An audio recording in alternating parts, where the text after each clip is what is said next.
Good morning, everyone, and welcome to our seminar session, Seminar 8, Week 10. And we will continue the discussion on climate change as an existential security issue. And we started last week, we talked about climate change. We had 7 questions, and the 7 different groups answered the questions. And as mentioned last week, we are not talking about climate change from a scientific point of view, but as social scientists, we're looking at policies, looking at climate change diplomacy, and climate change and development. These are the issues that we are focused on, and not climate change as a scientific issue and looking at it from a scientific perspective. So for this seminar session, we have 7 groups, and the 7 groups are represented by 7 or 2 different representatives from each group. So we'll give them time to share with us the answers. So we'll start off with Theophilus, and Theophilus is representing Group 2. Theophilus, please go ahead with your presentation. The virtual microphone is yours.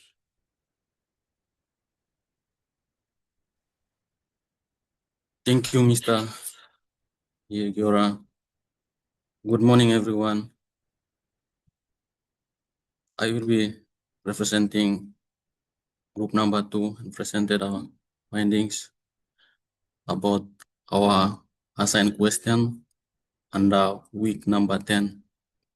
So our question reads, Thomas and Ezebilo argued that provincial disaster offices were underfunded, understaffed, and unable to respond effectively without national intervention. How does this institutional weakness undermine human security and resilience under the Boe Declaration framework? And what reforms would strengthen PNG's disaster governance at provincial and district levels? So I have decided to answer the question separately. The first one is, how does the institutional weakness undermine human security and resilience under the Boe Declaration framework? So institutional weakness is the problem that PNG's provincial government institutions have. So this weakens Papua New Guinea's provincial disaster offices, significantly undermining human security and resilience, as outlined in the Boe Declaration. The Boe Declaration emphasizes an expanded concept of security, which includes human security, environmental security, and disaster resilience. So that is according to the Pacific Islands Forum 2018. Human security at the provincial level is compromised when provincial disaster offices lack adequate funding, staffing, and technical capacity to monitor. According to Thomas and Ezebilo 2020, many provincial disaster institutions in PNG are unable to respond to disaster without national interventions effectively. This failure directly threatens the safety and well-being of individuals, which is the central to human security. So that is according to Alkire 2003. Furthermore, resilience is weakened because local institutions are unable to prepare for and respond to disasters effectively. Resilience involves ability to anticipate, absorb, and recover from shocks. So in PNG, weak early warning systems and limited disaster preparedness program at the provincial level or at the district level result in reactive rather than proactive responses. So additionally, over centralization of disaster response further undermines resilience. When provincial systems fail, the national government must intervene, leading to delays and inefficiency. So that is according to the United Nations Development Program 2022. This contradicts the Boe Declaration's emphasis on coordinated multi-level governance. So these are the answers or response for the first segment of this major question assigned to us, the group 2. Now moving on to the second segment of the major question. What reforms would strengthen PNG's disaster governance at provincial and district levels? So to strengthen disaster governance in Papua New Guinea, several reforms are necessary. The first one is institutional strengthening. It is essential by establishing a clear functional framework such as the National Emergency Management Authority. It would improve coordination between national and subordinate level. So this is according to the United Nations Development Program 2022. The second is capacity building is critical. So training and recruiting disaster management personnel, including provincial disaster coordinators, will enhance local response capabilities. Capacity development would include technical skills in risk assessment, logistics, and early warning systems. So that is according to Telman 2017. The third one is capacity building is, community-based disaster risk reduction should be prioritized. So that is the third one. Empowering local communities through awareness program and early warning systems improve preparedness and reduces vulnerability. For example, coastal communities in PNG can benefit from local managed evacuation plans and climate adaptation strategy. Moving to the fourth one is infrastructure development is necessary to support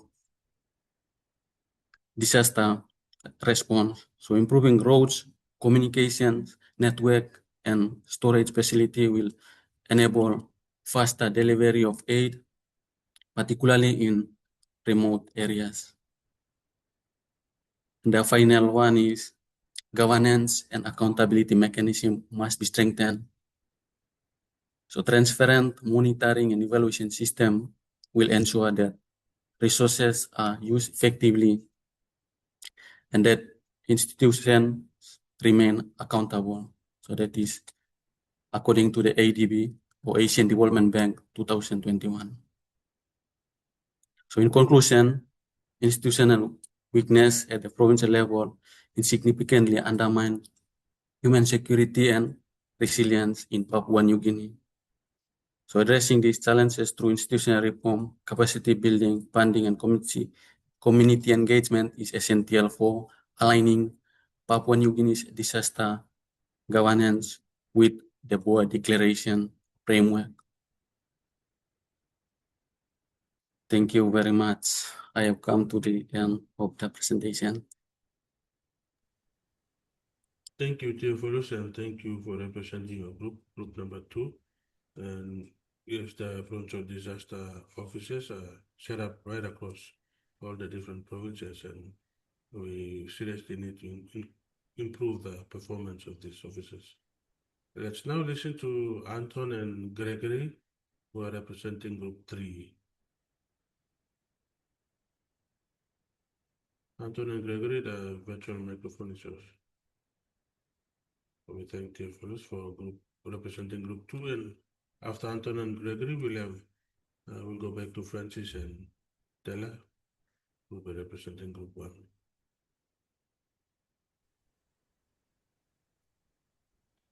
Okay, thank you, Mr. Aguirre and fellow classmates.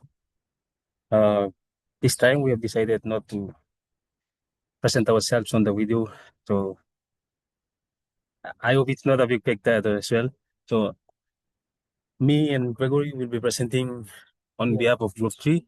So our question reads, Pascoe TAL argued that climate change is saved through different stories of casualty and temporality, and the red plus often privileges scientific framings over local ways of knowing. How does this tension affect climate governance and legitimacy in Papua New Guinea? And what risks does it create for security and social stability when communities feel blamed or marginalized by climate policy? So we have decided the question into the statement and question. So I'll be elaborating on the statement and Greg will be emphasizing on the questions. So the statement reads, climate change is saved through different stories of casualty and temporality, and that red plus often privileges scientific framings over local ways of knowing. How does this tension affect climate governance and legitimacy in Papua New Guinea? The privilege of scientific framing is red plus over local knowledge undermines legitimacy and ignores indigenous perspectives and create mistrust between scientific framing and local knowledge. So scientific framing versus local knowledge. Red plus projects often rely on carbon stocks and deforestation rates to frame climate change as a problem.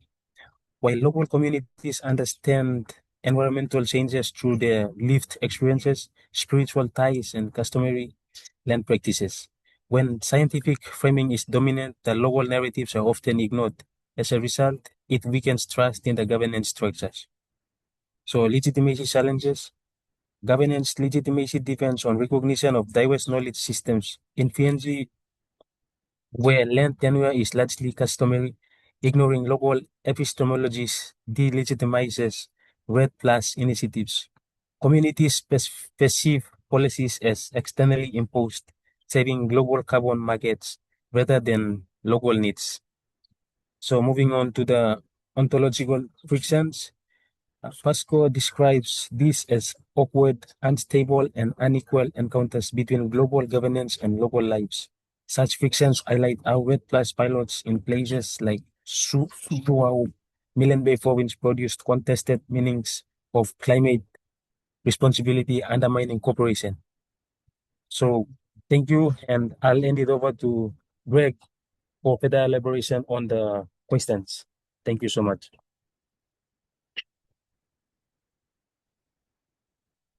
So the question reads, what risk does it create for security and social stability when communities feel blamed or marginalized by climate policy?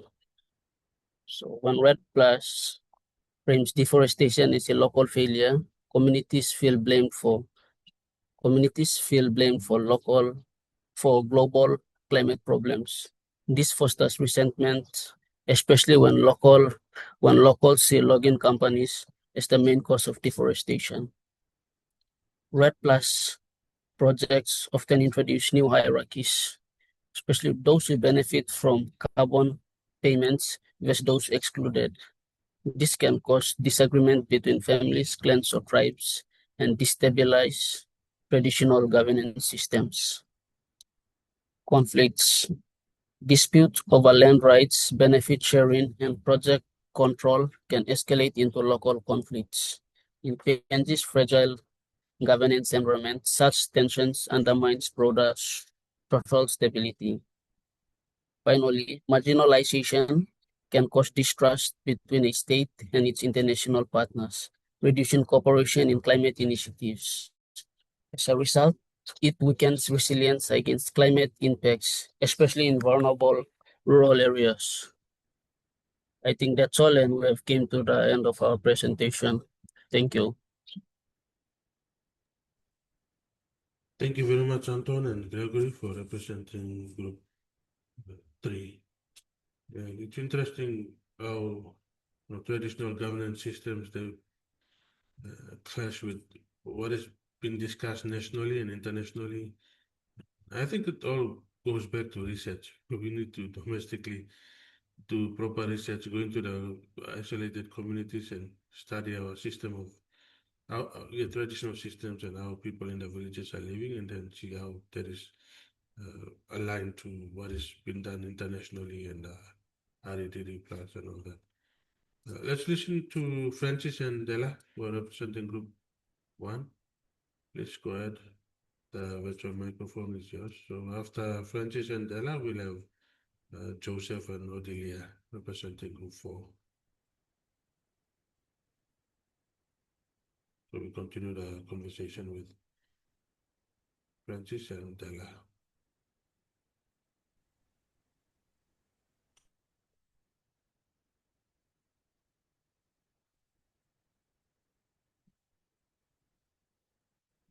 Good morning, Mr. Yegura and fellow classmates.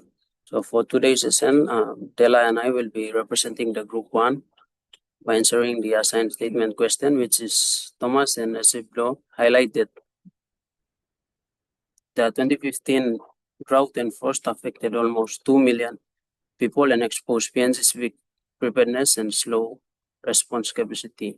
So how does this case reflect the Boe Declaration view that climate change is the single greatest threat to Pacific people's security, and should PNG prioritize to treat climate impacts as a national security issue rather than only on development issue?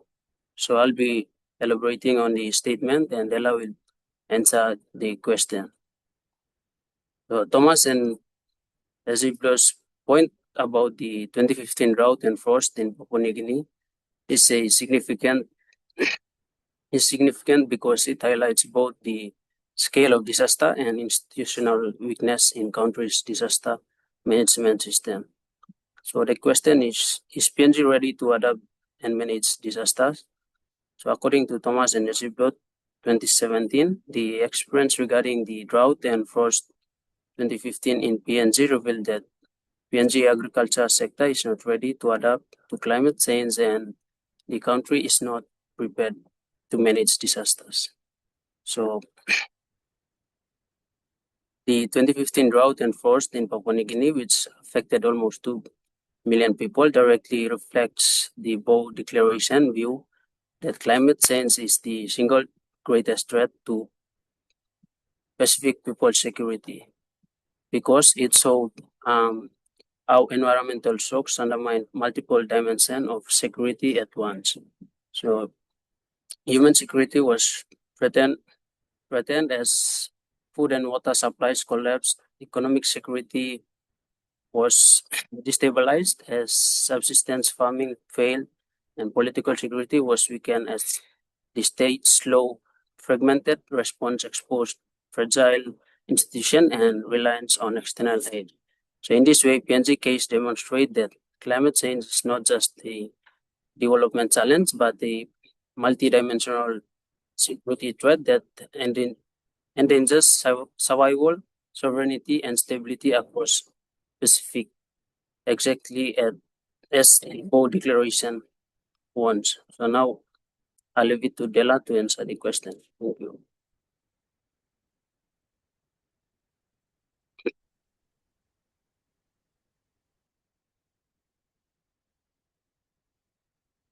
Thank you, Francis. So I'll be answering the question, how does this case reflect the Boe Declaration's view that climate change is the single greatest threat to Pacific people's security, and what should PNG prioritize to treat climate impacts as a national security issue rather than only a development issue? So what Francis talked about is an experience that helps to explain why Pacific leaders later emphasized climate change as a major security concern.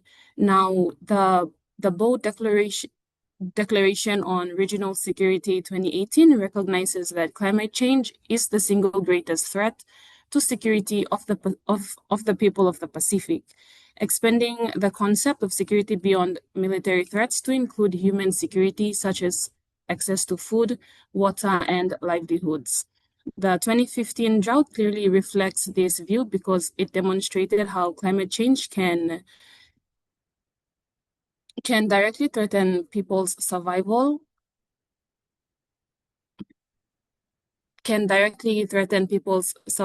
disrupt the economy, and overwhelm government systems. It was not just an environmental issue, but a crisis that affected the national stability, public welfare, and development. So this case shows that climate change in PNG is a serious security issue because it can impact large populations, weaken institutions, and create long-term economic and social problems.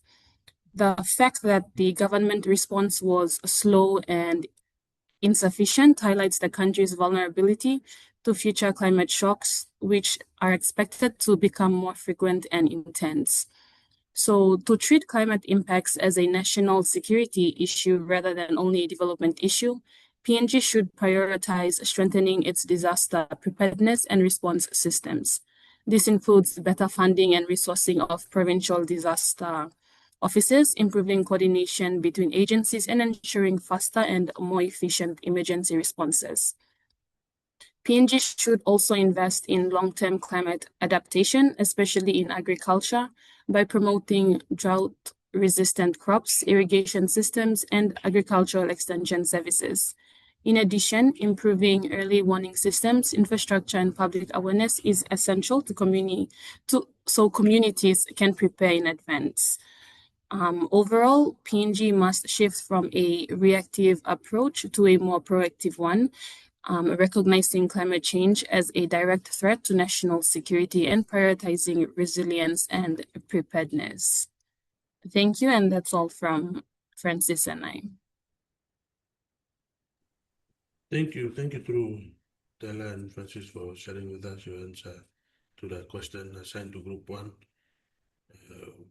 For myself, I think disaster management should be a standalone, academic program at the university or college or somewhere. So we teach it to students and we train them in order to address crisis situations when we have a landslide or when we have a drought, and what we should do, the next process, the next step, how to manage the crisis situation. So I think it should be based on what you've shared with us, it should be a field of study of its own.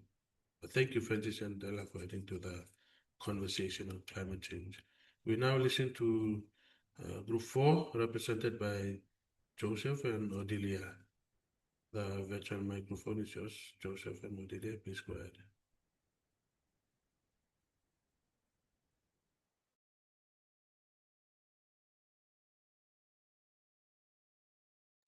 After Joseph and Odilia, we'll have Group 5, Ron Mac and Rosemary. Ron Mac and Rosemary, please prepare yourselves to be the next group, and after that we'll have Chinua and Hezekiah.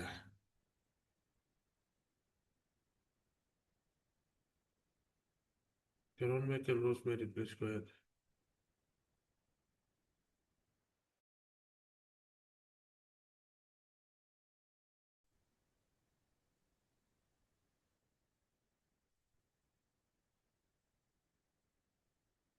Is it working? Yeah. Okay.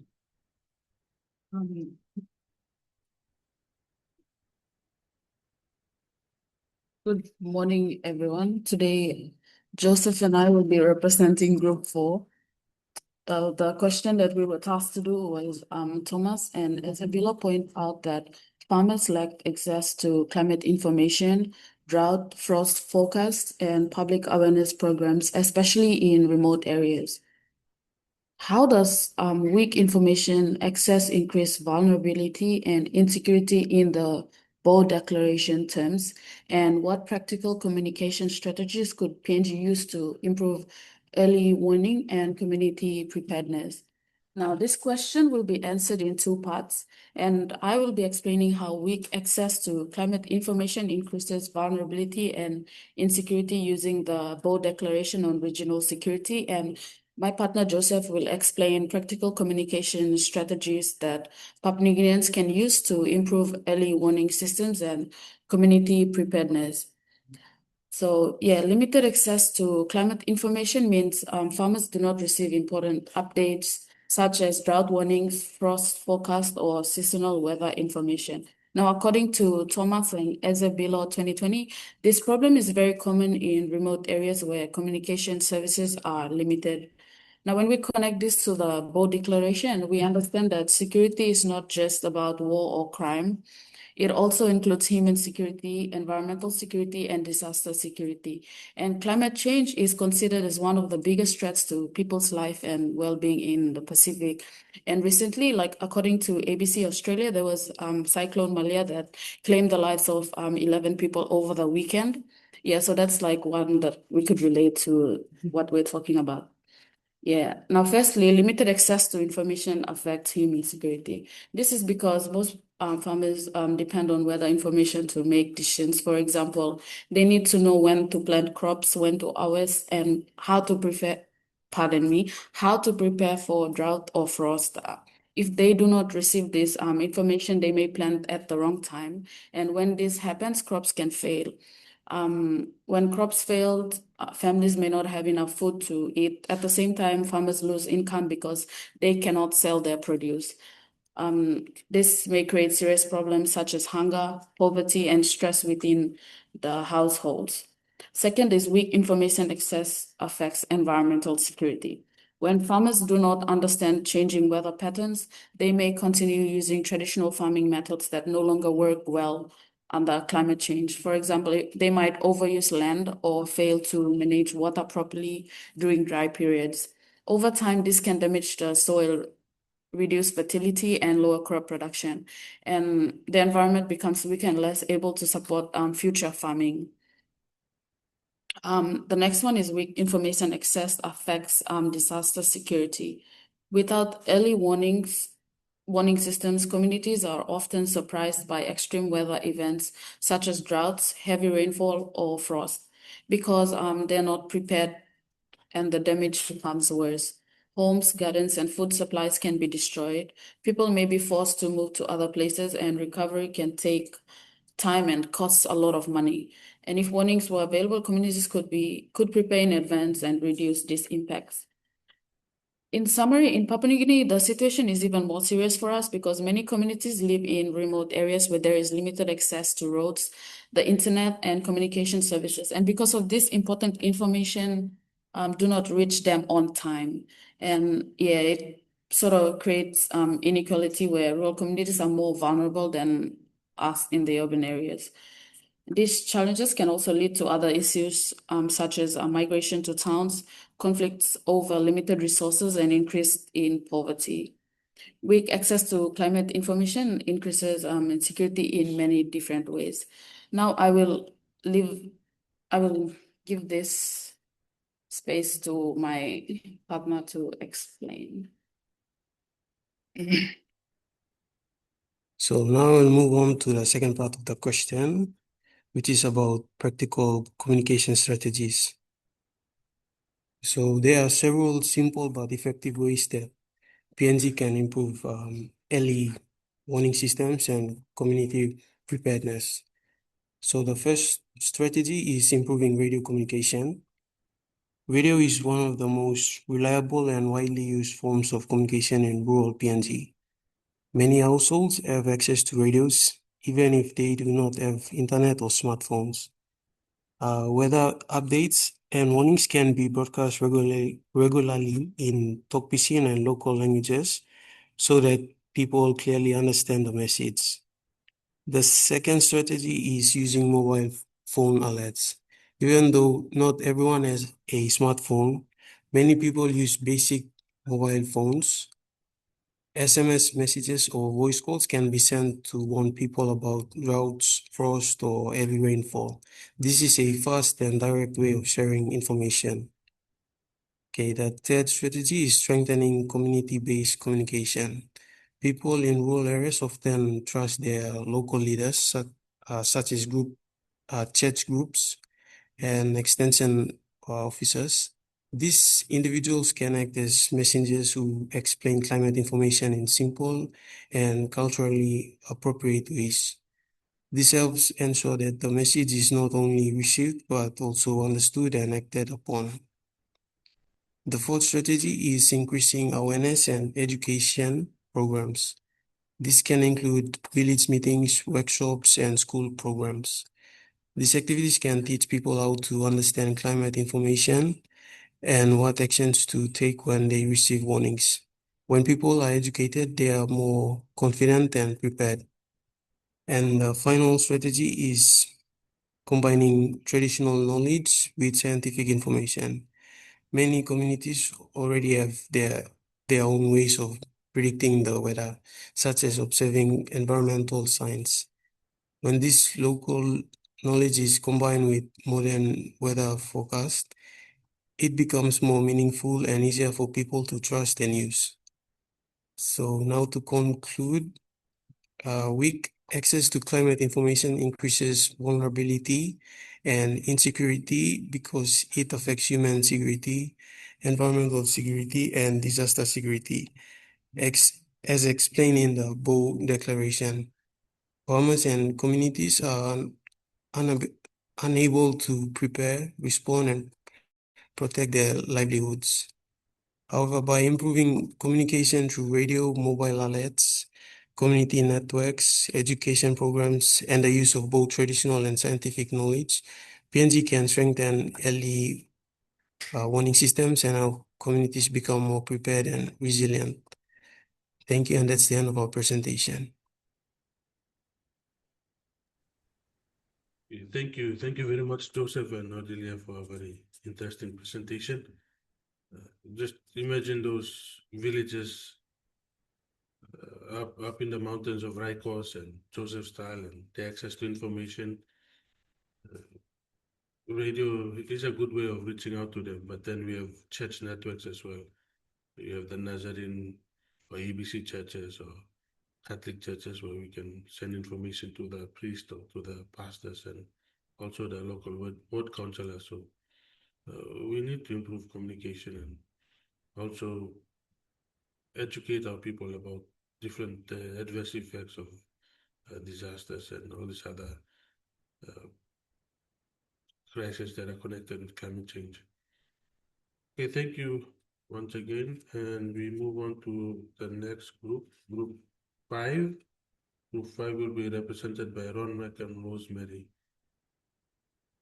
Ronmac and Rosemary, the virtual microphone is yours. We thank you for the presentation.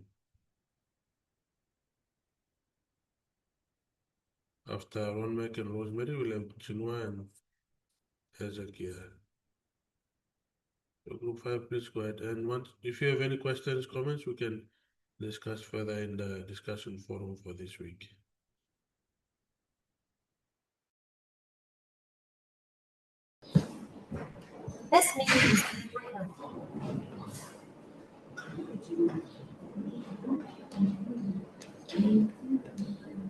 Good morning, Mr. Yagiora and colleagues.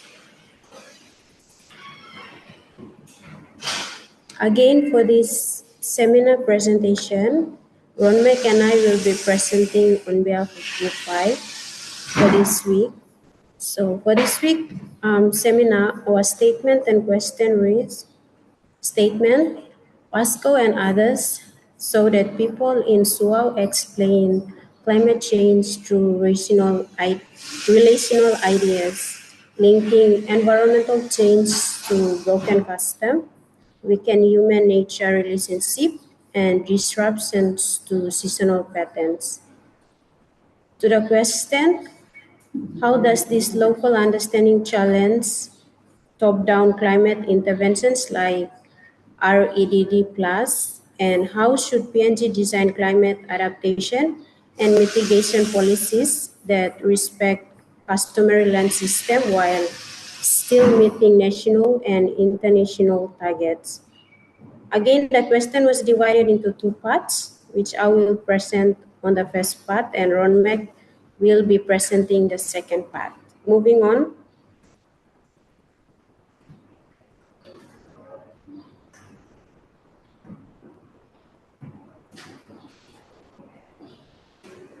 Brief background on the statement. So Sual is the name of coastal villages and small islands in Milan Bay province. Residents from this place are referred to as Sual people. So Pascoe and others found that the Sual people view environmental changes such as climate change through their relationships and social connections.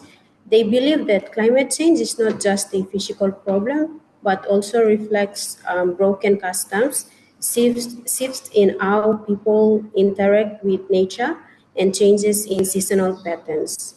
To the Suau people, dealing with climate change is tied to improving social ties and understanding the seasons, not just about cutting down emissions. All right, now to the question, how does this local understanding challenge top-down climate interventions like REDD+?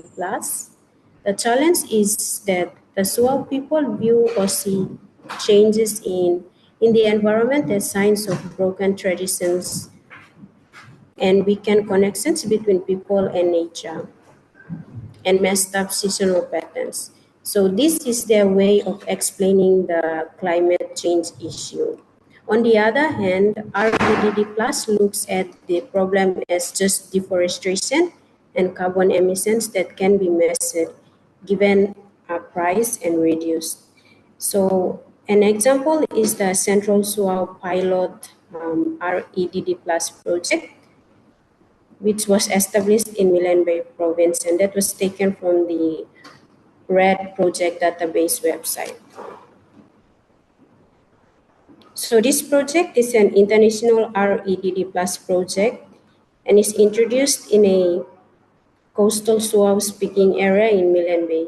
The project maps forest and mangrove carbon, formalizes carbon rights with written land titles, and offers cash payments to registered landowners in exchange for restricting certain resource uses, such as no cutting of the mangroves, limits on shifting cultivation, clearing, and bans on some coastal harvesting practices.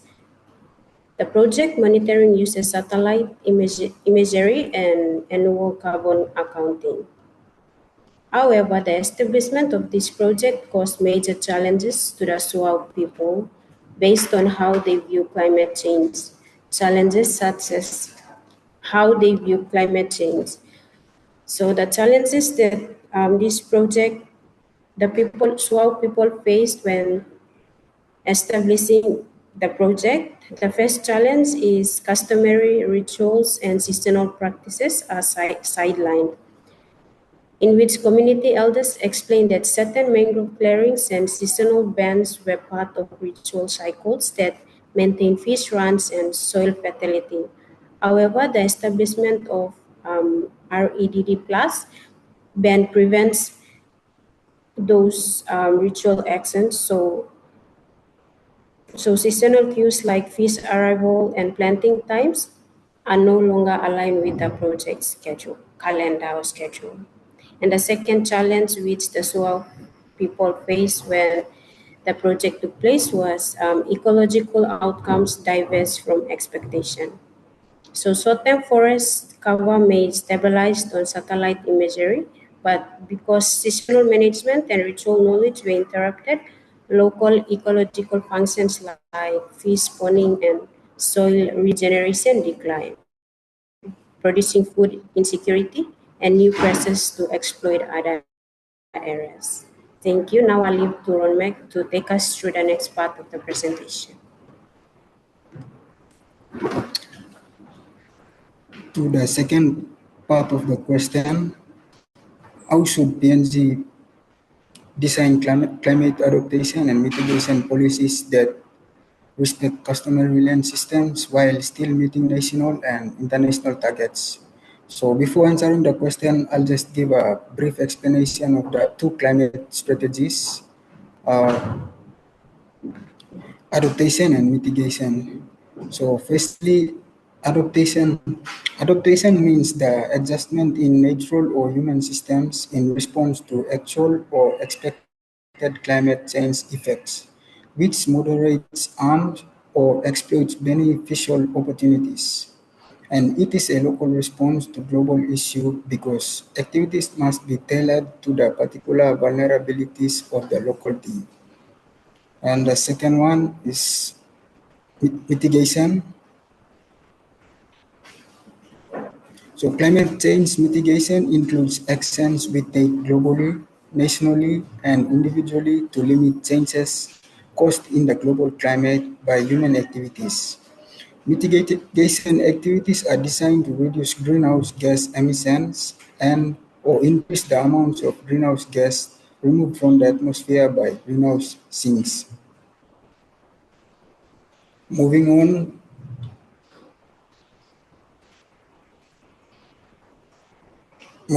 to answer the question on how PNG should design climate adaptation and mitigation policies that respect customary land systems while still meeting national and international targets. So the climate adaptation policies should be designed to, number one, assess and conduct vulnerability mapping to include in the analytical phase of land use planning. Number two, to identify and prioritize adaptation options can be discussed jointly and agreed upon by all stakeholders with support from technical experts such as engineers and specialists from biology, forestry, and agriculture. Number three, to enable site-specific adaptation in land use planning, such as by adjusting the assessment of guiding parameters like land suitability for different purposes. Number four, to promote climate-sensitive land use planning at all levels and scales of planning. Number five, involving key stakeholders such as CCDA to guide the design of building codes for infrastructure. And finally, develop disaster awareness programs that sensitize the communities on best land use practices that incorporate disaster mitigation, climate change, adaptation, and preparedness. Moving on, PNG should also design the climate mitigation policies. The climate mitigation policies should be designed to firstly limit or minimize agricultural expansion, conversion of forests, wetlands, and other important climate stabilizing ecosystems to other land use. Number two, identify areas of carbon sequestration through afforestation or the integration of agroforestry. Number three, identification of suitable sites for renewable energy or clean energy production. And finally, promote energy efficiency and conservation through renewable energy. Explore all opportunities before final waste disposal. So waste can be utilized for renewable energy production and consumption. And this brings us to the end of our presentation. Thank you very much.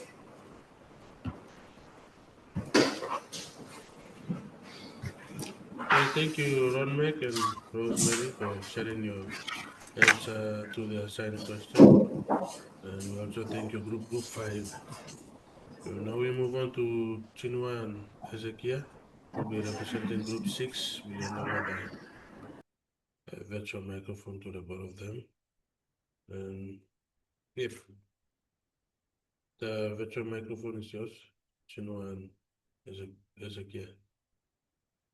While waiting, after listening to your presentation, there's a lot of questions we can ask in regards to how can we document traditional knowledge, and then which should NRI be given more funding to conduct research into climate change and how to integrate traditional knowledge. And so one thing we have to note is our traditional way of passing knowledge is we have an oral culture.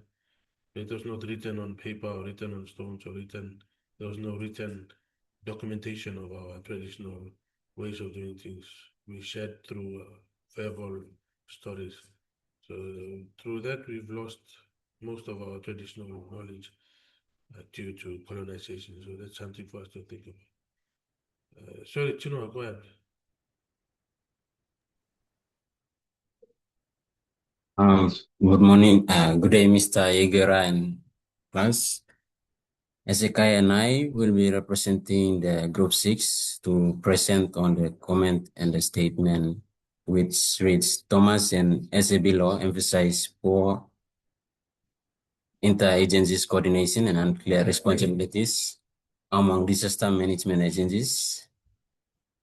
How does weak coordination reduce national security effectiveness under the Boe Declaration's collective actions approach, and what role of a government model should PNG adopt to ensure faster decision making during climate related disasters? So I'll leave it to Ezekiel to give a brief introduction and answering question 2 while I'll be answering the question 1. Moving on to the brief introduction of the statement question. Thomas and Ezebilo 2017 highlighted that disaster management in Papua New Guinea is constrained by poor interagency coordination and unclear institutional responsibilities. Evidence from the 2015 drought and frost events showed delays in response, confusion over roles, and slow release of funds, all of which weaken the effectiveness of disaster response. Now I leave it to Chinua to answer the first part of the question. Now the first question reads, how does weak coordination reduce national security effectiveness under the Boe Declaration collective actions approach? So the 2018 Boe Declarations adopted by Pacific Island Forum leaders, including PNG, says security is a shared responsibility. It also states that climate change is the biggest threat to the Pacific people's safety, livelihoods, and well-being, as according to Pacific Island Forum 2018. The Declaration's collective action plan focuses on 3 main pillars, which are shared awareness across countries and agencies, coordinated and fast response to avoid gaps and duplications, and also the regional solidarity supported by the strong national institutions. However, Thomas and Ezebilo argued that PNG's coordination failures weaken all 3 pillars. First, there is breakdown in situational awareness. When agencies work separately with unclear roles, disaster and climate information does not reach people well. Farmers, especially in remote areas, often do not have enough knowledge about climate change and rarely access media such as newspaper, radio, or TV. Without central body to collect and share information, early warnings fail to reach those who need them most, which goes against the declaration call for shared awareness. Secondly, PNC faces response paralysis instead of collective actions. The Boe Declaration expect governments to act quickly as fast responders before regional system take over, but the state took weeks to respond to requests from the provincial disaster offices. By then, 2 million people had already been severely affected by food and water shortages. A response that takes weeks cannot effectively support the regional collective actions that declaration aims to build. Now, moving on to the third and the final one, which is coordination failures erode the human security focuses of the declaration. The Boe Declaration includes human security, meaning protecting people, not only borders or territory. Thomas and Ezebilo note that the poorest and most vulnerable groups usually suffer most from climate impacts. When agencies do not coordinate, these groups, such as remote communities, children, and elder people, are more likely to miss support. This creates gaps in response and undermines the declaration people's center purpose. Thank you. Now I'll leave it to Ezekiel to continue on with question 2. Now to answer the question, what all of government models should PNG adopt to ensure faster decision making during climate related disasters. So the model we choose is the network governance model or the collaborative governance.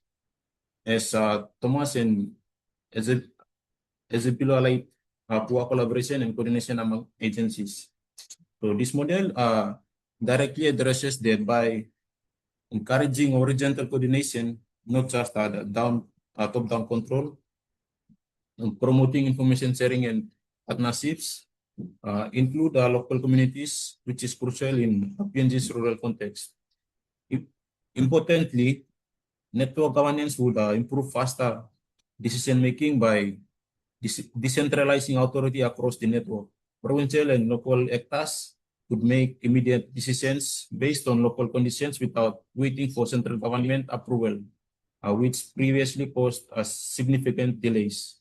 Additionally, incorporating community-level knowledge would allow for more context-specific and timely responses, particularly in remote areas where access and communication are limited. So, as stated by Thomas and Ezebilo, promote public awareness and education on climate change. It is important to develop a climate change awareness programs to provide people with more information, not only on climate change, but most so on the many ways by which people can adapt to its diverse impacts. So how the government network governance model improves decision making, faster decisions at local level, uses local knowledge for quicker context-specific responses, reduce bottlenecks caused by central government delays. In support to that, Thomas and Ezebilo stated that in order to avoid delays in the provision of relief materials to affected areas, it is important for provincial offices to be fully funded. Fully funded provincial disaster offices can respond to crisis and can distribute relief materials in more time efficient manner. And therefore, PNG should adopt the network governance model to ensure that the faster decision making during climate change related disasters. Thank you. That's the end of our presentation. Thank you, Chinua.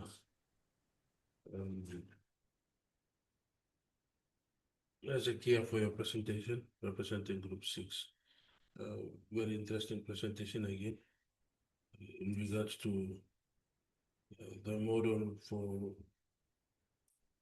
getting information and then sending it up to filtering, sending it up to the filtering process up to the National Executive Council level to make a decision and allocate resources to address to the disaster. So that's a really big research area that we need to find the right system for getting information from the local level and then putting it up to through the different layers of bureaucracy up to the NEC, for the NEC, the executive government, to make a decision and allocate funding and resources to address the issue. So that's a really big task. And I think that before we go to the final group and listen to Damien and Cosmos, I think the suggestion by Major Ambia, the presentation he did, and he talked about the Provincial Intelligence Committee, and then we try to connect the PIC to NSA, or National Security Agency, through the National Security Policy. So the Boe Declaration talks about having in place a national security policy or strategy, and that kind of connects with what PNG is doing, the NSP, and then the creation of NSA. So we have NSA, then to the National Security Advisory Committee, and the Advisory Committee to the National Security Council, and the Council to the NEC. So if we respond in that way and we share intelligence or information about disasters, and then it is passed up to all the way to the National Security Council to present to the NEC that it's a really important security issue, or we frame it in a security way and then we present it to NEC to respond. That will have a big impact in terms of response. And so the Provincial Intelligence Committee can be made up of the National Disaster Provincial Coordinator. He could be a member of the Provincial Intelligence Committee, and he has his ward councillors and pastors in the different isolated areas. So they send information or you can send information to them and collect all this and then pass it through to NSA to go up. So that's one possible model that we can use, which is kind of bottom up information from the top, bottom going up, and then the top responding, so the information goes back in a cycle. Sorry, Group 7, Damien and Cosmos, go ahead. We're running out of time, so we'll listen to the last one. Nanti misi, mantap Okay, thank you. Cosmos, Saya lihat, kita boleh lencar.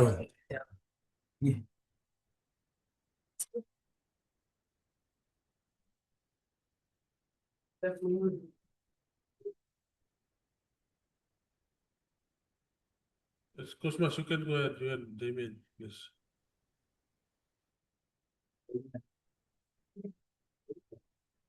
Mr. Wait a minute. All right, all right.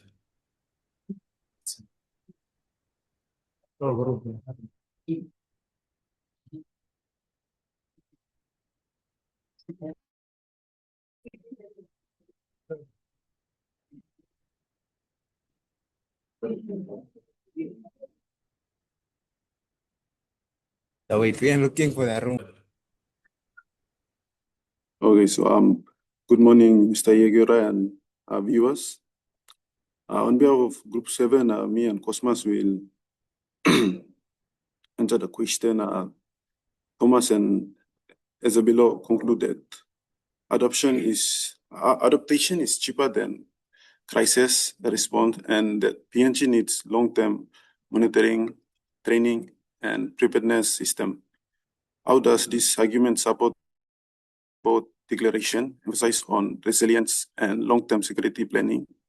And what indicator should PNG use to measure whether it become more disaster ready over the next 5 years? So we have divided the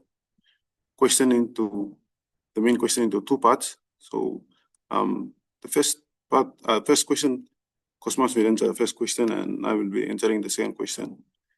So Thomas and Ezebilo concluded adaptation is cheaper than crisis response, and that PNG needs long-term monitoring, training, and preparedness system. So basically, Thomas and Ezebilo argue that taking proactive measures in addressing disaster may have less effect than actually reacting to the issue. As highlighted in the article by Thomas and Ezebilo 2017, it is important to note that it is often less costly to put drought adaptation measures in place compared to addressing a drought situation. Now, I'll hand over the mic to Cosmas to answer the first question.